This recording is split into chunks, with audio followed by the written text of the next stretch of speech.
This podcast is brought to you by Oregon Freddy Mobile DJ.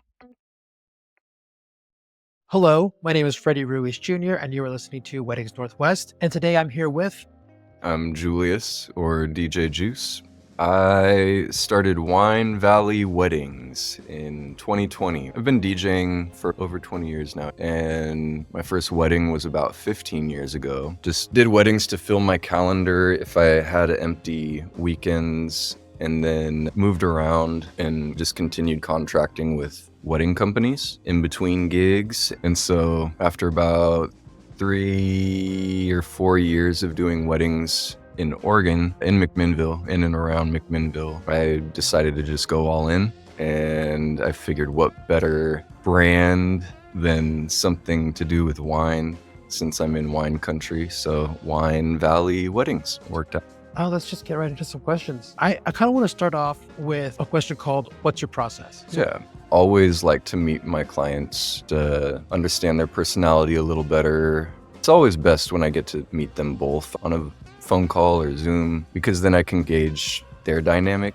And then also to get into the music, who likes what. Sometimes it's very similar, sometimes they like very different music. Usually they come to the meeting with an understanding, kind of their compromise of the music for the wedding. So I see. Even though they're gonna be more focused on the wedding music, it's nice to see. Maybe he likes punk rock, and maybe she really likes blues or something. So it's fun because then you can maybe find something that they'd know that they weren't expecting that could fit into the wedding, just with your broad understanding of music and weddings, and you can bring something unique that they might not have thought of to the table. It's fun to just chat about their vision for the wedding, the music, and then I also have an outline that I send over, and that covers all the typical wedding moments, and that helps them decide, okay, we want this wedding moment to happen, or we don't want this wedding moment to happen. Or within our space, our venue space, maybe we rearrange the order so that when we do our grand entrance, we go right into the first dances as opposed to waiting until after dinner or something. Or maybe they know grandma's gonna be trying to cut out early, but she's gotta see that first dance. This is an email that you would send them after the consultation? I like to figure out all the family dynamics and their space. Usually our call is after they've booked a venue. The Right. time I act with clients is once they're done deciding on a venue. So it's nice to know like what space they're going to be working with. A lot of the venues I've been to know, oh, okay, I'm gonna need 2 setups, or oh, we can work that with 1 setup if you're gonna be doing it in the wintertime in this ballroom. I feel like within the first call, able to say, I'm your DJ, or maybe with your style, you might want another. It's very rare that I turn anyone away. You're right. You're It's- like, But for the most part, I feel pretty comfortable taking on most clients. yes, exactly. I just make it a conversation, a complete overview of their wedding, how they envision everything going. After our call, I send back that outline and just go, thank you for your time. And then usually I'm booked. We chat the month of and really get into the finer details. Perfect. Yeah. What advice would you give to couples when choosing songs?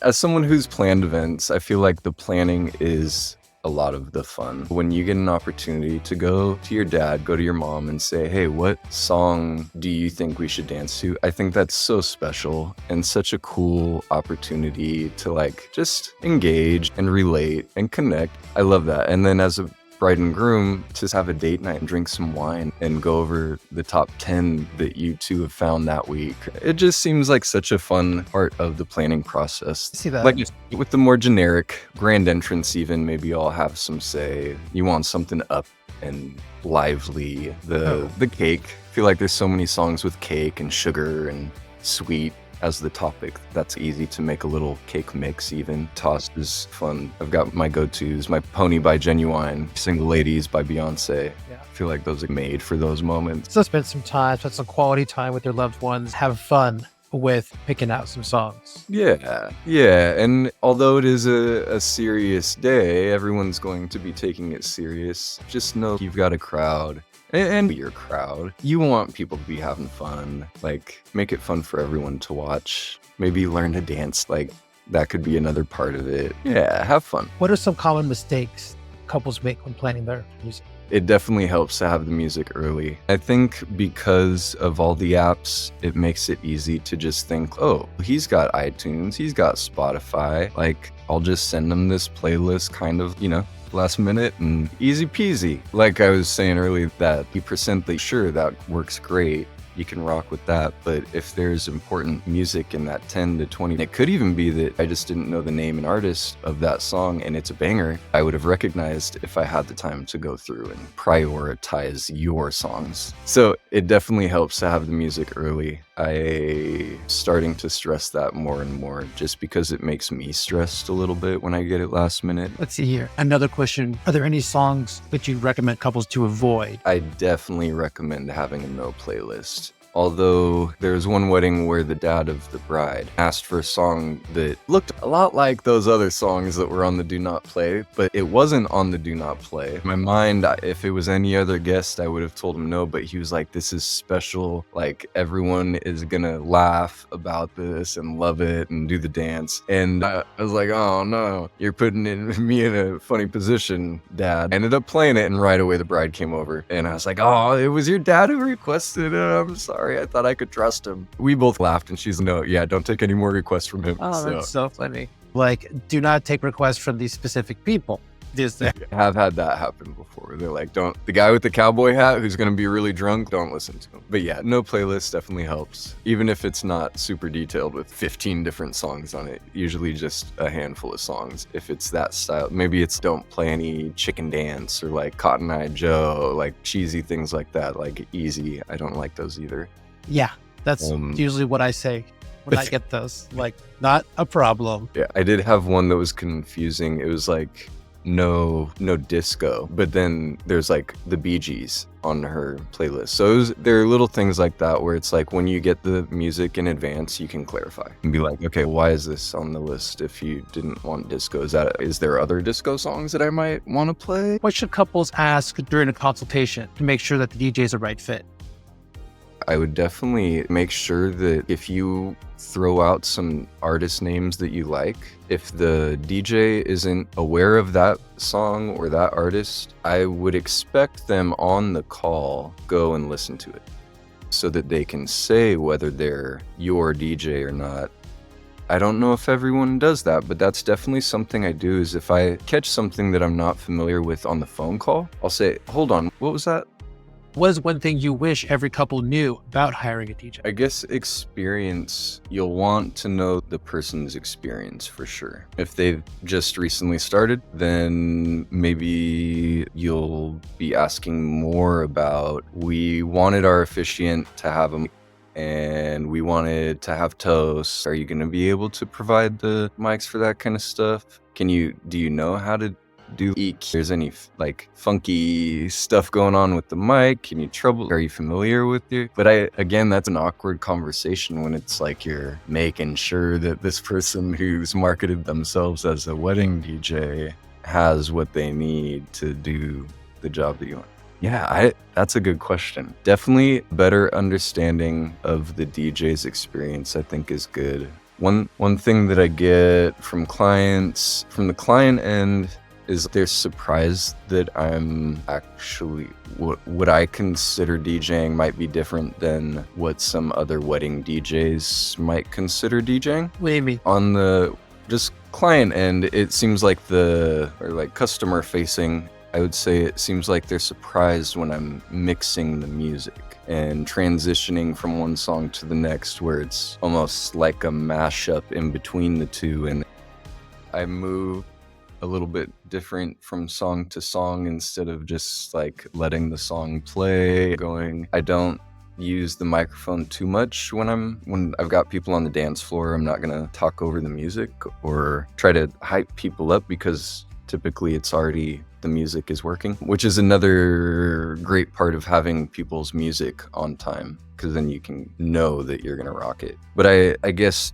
because I don't have many reviews and I don't have much content online, the word of mouth thing has worked, because it's like, oh, he's an actual DJ. With that, it is a good idea to tap into your personal network and see if anyone knows of a good DJ that they've heard about. Same. And I can tell you, even as a show DJ, like a turntable as DJ, I would say that the job that I did as a hired on DJ wedding company, I was not as prepared as I am now. Working directly with my clients, there's so much more on the line, where before it was like you show up, you have their songs, and the coordinator or the bride's mom is giving you direction throughout the day. Whereas now I come prepared. I know what's happening. No one needs to tell me anything. I am working with the rest of the team rather than a contact point, I guess. Yeah.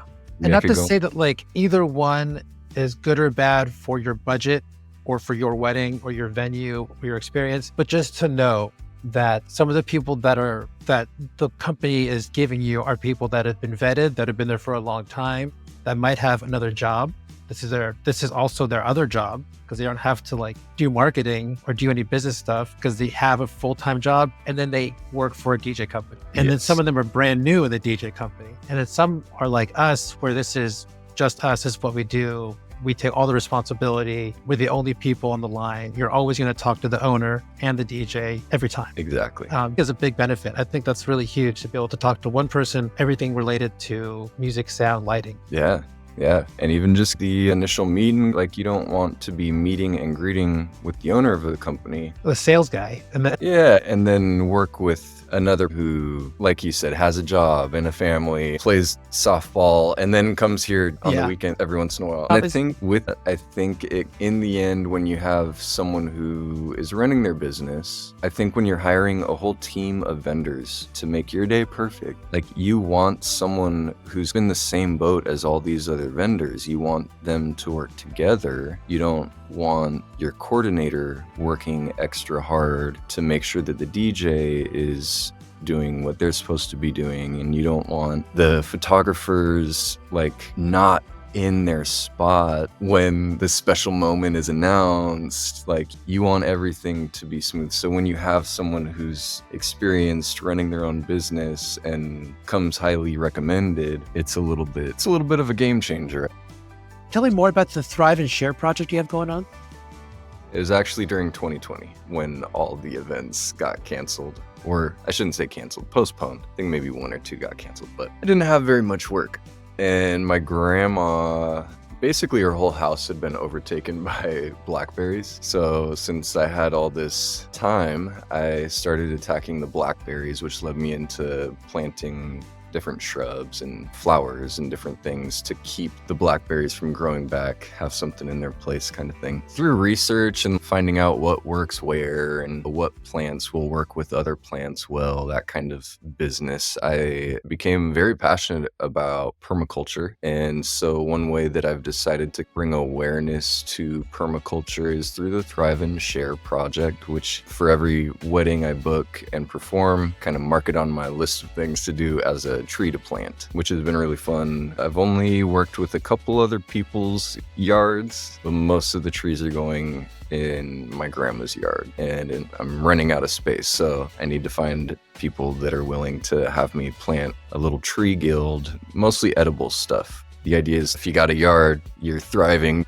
A lot of people don't have yards anymore. And I figured this is my entry point into the permaculture design and helping people. But this way I can start helping for free and experimenting with different microclimates and plants. And yeah, it's fun. Have you thought about preschools? That's a very good idea. I have thought about the schools. I've seen more school gardens pop up. One thing that comes to mind when I think of school and gardens is most of the kids are out of school when typical gardens are producing. But I think that would be a fun thing to introduce to these schools that are doing that, because then you've got a permanent garden that will produce without being watered. It might take a few years of watering it here and there, but once they're established, it'll produce that fruit for the kids all summer long without anyone caring for it. And I think a lot of the community gardens go abandoned after people see how much work an annual veggie garden is. So I think the permaculture thing could really help make it last. And whether it's a school, preschool, I really like the idea of preschool. Yeah, that's one I might explore. Do you want to talk about business? Yeah, I think a lot of people think, oh, wedding work, like how fun. But there is a lot of inventory to take before you start up. So like really dig in and finding out what equipment people are using to produce top-notch weddings, or as far as like DJs go, it'll be about the equipment and photography, videography, have an idea of what you're looking to spend, but also you're spending money, you got to make sure that you're tracking all that for the taxes. I think a lot of people don't think about the taxes as an expense, and that's definitely something to think about, knowing that side of it, the taxes side, because that could get you in trouble, I found out. Or if you just don't do any business, you don't do any taxes, and you're just a person with equipment or the person who shows up to do the thing, that comes with its own set of liabilities. Yeah, exactly. And yeah, so that gets into like insurance, all of it. Yeah, the filing as a LLC, or like you said, if you're just going to be an individual just doing the thing. Right. I haven't even really touched on music, but yeah, that takes a lot of time to go through. If a client gives you a list of music, and even when maybe 80-90% of the songs on the list, you still have to go through and get familiar with that other 20%, whatever. I had someone just towards the end of this last wedding season, someone asked for WAP, and I had to clarify like the old WAP or the new WAP. Yeah. And sure enough, it was the newer Cardi B, and it was at a wedding. So it was, are you sure? And she's, yes, the bride will love it. So I was like, okay. Those are always so scary. It was like guys with cowboy hats, and it was, I don't know if this is the audience, but sure enough, the bride's girls were all on the dance floor with her. And then she came back and was like, can you play Sexy Red? And I'm like, oh my goodness. Anything else? The last couple things I always ask people are like, is there anything else you want to say to people? And then I ask them to say like, how can we get a hold of you, or how can we find you? Last words. I don't know. I guess best advice is that this is like the best party to be planning. Like, what other party is there to plan if you're able to plan a wedding? That's the so keep that in mind. I think sometimes people forget, just with all the business end of planning a wedding, like take a step back, look at your partner, the future beyond the wedding that you guys envision together. It's the different pieces, you're putting everything together. It's a fun game. And just remember that with all the vendors, like you're making new friends. Yeah, I think to remember that is key. If the vendor doesn't seem like a friend after the call, maybe that's also a sign that they're not your vendor. Hey, there you go. And that can also help lessen the stress or anxiety when you're working with people that feel like your friends who actually care. So I definitely think that's something to keep in mind. There you go. Those are good final last words. And then if you how can we get a hold of you? Yeah. Wine Valley Weddings. Talk a lot about the ecology and stuff, so I probably won't add any other socials, but Wine Valley Weddings. All right. Well, thank you very much. I appreciate you coming out. Well, not really coming out. I appreciate you getting online and sharing your thoughts with us. Yeah. Thank you so much for doing this and for having me. Well, have a good day, man. Awesome. Thank you. You too.